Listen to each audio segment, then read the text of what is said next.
அங்கே நம்மள இருக்கிற அந்த பாவம், தேவ வசனம் சொல்லுகிறது, பாவம் செய்யும் எவனோ பாவத்திற்கு அடிமையா இருக்கிறான். அப்ப பாவத்தோடு நடக்கிற ஒரு யுத்தத்துல நாம் பாவத்துக்கு அடிபணிஞ்சிடறோம், பாவத்துடைய கட்டாயத்திற்கு நாம் அடிபணிந்துகிறோம். பொய் சொல்லக்கூடாதுன்னு நினைக்கிறோம், ஆனா பொய் பேசுகிறோம். தப்பு செய்யக்கூடாதுன்னு நினைக்கிறோம், ஆனால் தப்பு செய்கிறோம்.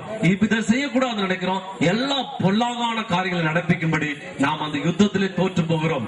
அப்படி தோற்று போனதுனால பிசாசு நம்மளை கொண்டு சிறையிருப்புல வைக்கிறான். சிறையிருப்புல வைக்கும் போது நம்முடைய வாழ்க்கை ஒரு பயங்கர சிறையிருப்புல, ஆவிக்குரிய அர்த்தத்துல சொல்லும் போது நீங்க ஒருவேளை மாம்ச பிரகாரமா விடுதலையா இருப்பீங்க, ஆனால் ஆவிக்குரிய அர்த்தத்துல நீங்கள் சிறையிருப்புக்குள்ளாய் இருக்கிறீர்கள். சரி, அந்த சிறையிருப்புடைய அனுபவத்தை குறித்து ஒரு காரியங்களை பார்ப்போம். உங்க வாழ்க்கையில நீங்க கம்பேர் பண்ணி பார்க்கும்போது நீங்க சிறையிருப்புல இருக்கீங்களா? எப்படிப்பட்ட சூழ்நிலை இருப்புன்னு ஆண்டவர் உங்களுக்கு இந்த நாளில வெளிப்படுத்த போகிறார். அப்ப கால் கட்டவரல் தரிக்கப்பட்ட ஜனங்கள் அப்படின்னா என்னன்னா, ஒரு ஆள் ஒரு இடத்துல நிற்க மாட்டான், எங்க போனாலும் நிக்கவே மாட்டான். இந்த வேலையில சேர்த்து விட்டோம், அந்த வேலைக்கு வந்துருவான். இந்த எந்த வேலையும் அவனுக்கு நிக்காது, எதையும் அவனுக்கு நிரந்தரமே கிடையாது. எங்க போனாலும் தோல்வி, எந்த எதை தொட்டாலும் தோல்வி. அவனுடைய கை கட்டவரல் துண்டிக்கப்படுது, அவன் செய்கிற வேலைகள் ஒன்றும் வாய்க்காத போகிறது. அவனுக்கு எதுவுமே சரியாய் அவனுடைய வாழ்க்கையில பெற்றுக்கொள்கிறதே கிடையாது. எதை செஞ்சாலும் தோல்வி, எதை செஞ்சாலும் ஒரு ஜெயம் இல்லாத தன்மை, ஒரு வெறுமை, ஒரு தனிமை. ஒரு சில பேருக்கு பாத்தீங்கன்னா ஒரு இடத்துல நிக்கவே முடியாது, அவங்களால பறந்துகிட்டே இருப்பான், இங்க போவான் அங்க போவான், அதை செய்வான். காரணம் என்ன? Restless mind. அவங்களுக்கு மனசுல ஒரு இளைப்பாறுதல் இல்ல. அப்ப இளைப்பாறுதல் இல்லாதனால அலைஞ்சு அலைஞ்சு அலைஞ்சு நிறைய ஆட்கள் அலைகிறத நான் பார்க்கிறோம். ஓடி ஓடி களைத்து போகிற ஆட்களை பார்க்கிறோம். சில பேர் வேலைக்கு போனாலும் எந்த காரியத்தை செஞ்சாலும் ஒரு நிம்மதி இல்லாத ஒரு நிலைமை. அதனால இங்க இல்ல, ஒரு நாள் ஒரு மாசம் கூட சில பேர் வேலை செய்ய முடியாத நிலைமை. அடுத்த மாசம் துரத்திடுவாங்க, அடுத்த மாசம் இன்னொரு இடத்துக்கு போனா அங்க துரத்திடுவாங்க. இப்படி அவர்கள் அலைகிற நிலைமையில பார்க்கிறோம். அப்ப இது ஒரு சிறையிருப்பினுடைய அனுபவம். இதை நான் வேலையில கேட்டுக்கொண்டு யாரா இருந்தாலும் ஆண்டவர் உங்களுடைய சிறையிருப்பை இந்த நாளிலே மாற்ற விரும்புகிறார். அல்லேலூயா, அல்லேலூயா. உன்னுடைய வாழ்க்கையை கர்த்தர் நிரந்தரமாய் மாற்ற போகிறார். உன்னுடைய வாழ்க்கை, உன் வேலை நிரந்தரமாக்க போகிறார். உன் பிரச்சனையை மாற்றி ஆண்டவர் உன்னுடைய வாழ்க்கையில் ஒரு தெளிவான ஞானத்தை ஆண்டவர் உனக்கு கொடுக்க போகிறார். உன் இளைப்பாறுதலை அவன் என்ன செய்ய, உன் இளைப்பாறுதலை ஆண்டவர் உனக்கு இந்த நாளிலே தரப்போகிறார். அப்படி நம்முடைய அப்படிப்பட்ட வாழ்க்கையில இருக்கிறத நான் பார்க்கிறோம். நல்லா கவனிக்க சோதரம். எனக்கு ஒரு தெரிஞ்ச ஒரு பையன் இருந்தான். அவன் சொன்னான், சார் எனக்கு ஏதாவது ஒரு வேலை, நான் என்னப்பா பண்றேன் அப்படின்னு கேட்டேன். அவன் ஒரு இன்ஜினியர்.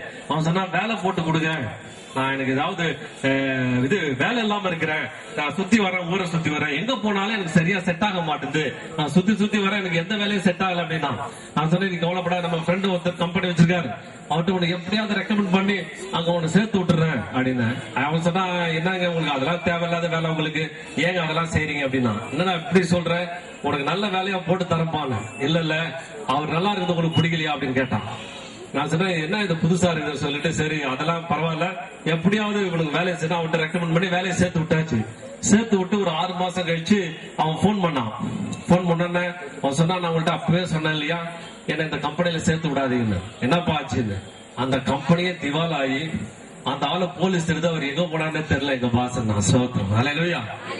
பாருங்க, இன்னைக்கு நிறைய பேர் போற இடத்துல ஆளு ஒண்ணு எல்லாம் போயிடுறான். காரணம் அவன் சில காரணம் கூட்டம் எனக்கு புதுசா இருந்துச்சு. என்னப்பா கூட்டு கேட்டா அவன் சொன்னா, எங்க போனாலும் சரி அந்த கம்பெனியே திவால் ஆயிடும், இல்ல பிரச்சனை ஆயிடும், இல்ல ஏதாவது ஒண்ணு ஆயிடும், அவங்க எல்லாம் சேர்ந்து என்ன வெளியில அனுப்பிச்சிருவாங்க. இதுவரை எத்தனையோ வருஷம் ஆச்சு, ஒரு வேலையிலயும் நான் நிரந்தரமா இருந்ததே கிடையாது அப்படின்னா. அப்பதான் எனக்கு இந்த காரியங்கள் விளங்குச்சு. சோதரர், ஒருவேளை அப்படிப்பட்ட அனுபவத்தில் நீங்க இருக்கிறீங்களா? ஆண்டவர் இந்த நாளிலே உன் சிறையிருப்பின் நிலைமையை கர்த்தர் மாற்ற போகிறார். அல்லேலூயா. நீ எந்த இடத்துல போகிறியோ உன் நிமித்தம் அந்த ஆபீஸ் ஆசீர்வதிக்கப்பட போகிறது, அந்த தொழில் ஆசீர்வதிக்கப்பட போகிறது. நீ செய்கிற இடங்களை தேவன் கர்த்தர் தொட போகிறார், அந்த ஜனங்களை தொட போகிறார். அதுதான் அந்த சிறையிருப்பு. அந்த சிறையிருப்பு பேசுறாரு, ஆண்டவர் மாற்றுகிறார். அல்லேலூயா, அல்லேலூயா. அப்ப சோதரம், ஆண்டவர் இப்படிப்பட்ட சிறையிருப்பிலிருந்து, நீ நிற்க முடியாது இருக்கிறதுல இருந்து, உன்னுடைய கை தொழில் ஆசீர்வதிக்கப்பட முடியாத நிலையிலிருந்து உன்னை ஆசீர்வதிக்கும்படியாய் கர்த்தர் விரும்புகிறார். அங்க ஆதாமுக்கு ஆண்டவர் சொல்கிறார், நீ பாவத்தை செஞ்சு விழுந்து போனதுனால சிறையிருப்புக்குள்ள போயிட்ட, நீ எதை விதைச்சா அது பலனை தராது, பூமி பலன் தராது. நீ போட்டினா முள்ளும் குறுக்குதான் விளையும். நீ எங்க போனாலும் நீ உழைச்சி அந்த உழைப்புக்கு ஏத்த ஊதியம் கிடைக்காதபடி நீ வேதனைக்குள்ள கடந்து போவ. அப்படிப்பட்ட ஒரு சிறையிருப்பு உன் வாழ்க்கையில காணப்படும் என்று அங்கே சொல்லுகிறதை பார்க்கிறோம். ஆனால் அந்த சிறையிருப்பை திருப்பும்படி இந்த தேவன் நம்முடைய ஆண்டவராக இயேசு இது உலகத்துக்கு